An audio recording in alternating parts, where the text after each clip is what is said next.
गुरु उस औषधि की तरह है जिसको सही तरीके से लो तो एक्शन करती है और थोड़ा सा भी चूक गए तो रिएक्शन करती है। अभी खूब बड़ी बड़ी बातें सुन ली आपने, गुरु से ये फायदा है, गुरु से वो फायदा है, सुन ली ना। लेकिन गुरु से नुकसान भी सुन लो आप, ये आपको कोई नहीं सुनाएगा, क्योंकि सामान्य तौर पर अब तक आपने जितने भी सत्संग सुने होंगे उनमें फायदे ही फायदे सुने होंगे, नुकसान किसी ने सुनाया नहीं सुनाया। मैं रिएक्शन भी आपकी सेवा में रख देता हूं।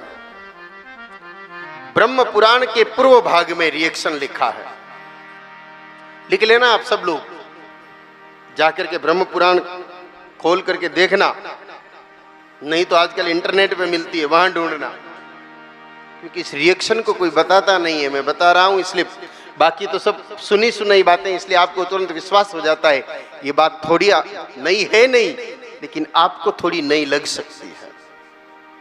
ब्रह्म पुराण के पूर्व भाग के 107वें अध्याय के 16वें श्लोक में लिखा है,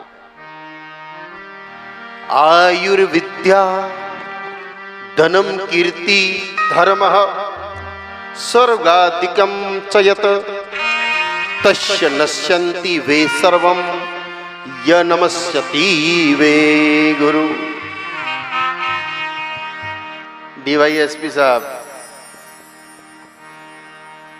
बड़ी खतरनाक बात लिख दी है ब्रह्म पुराण में। सबके मन धड़क धड़क धड़क धड़क कर रहे हैं।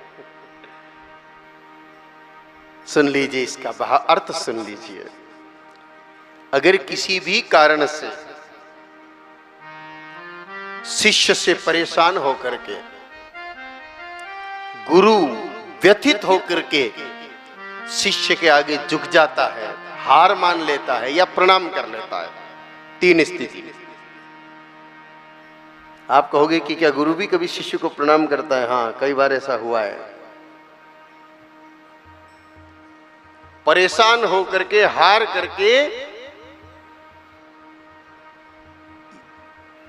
यम नमस्ति वे गुरु, अगर वो झुक जाए, हार स्वीकार कर ले, पराजय स्वीकार करे शिष्य के आगे कि मैं तेरे से दुखी हो गया हूं, परेशान हो गया हूं, तेरे आगे हार गया हूं, अथवा इस प्रकार का भाव लेकर के वो प्रणाम कर ले, उस व्यक्ति की आयु, उस व्यक्ति की विद्या, उस व्यक्ति की कीर्ति, उस व्यक्ति का धर्म और स्वर्ग आदि के लिए जितने भी पुण्य किए हैं वो सब फल सबका नाश हो जाता है। आयुर्विद्या धनम कीर्ति धर्म स्वर्गादिकम यतः तस्य नश्यन्ति वे सर्वम नमस्यति वे गुरु, सब नष्ट हो जाएगा। इसलिए सावधान रहना पड़ेगा, या तो गुरु के चक्कर में पड़ो मत, और पड़ो तो फिर ऐसी स्थिति मत आने देना।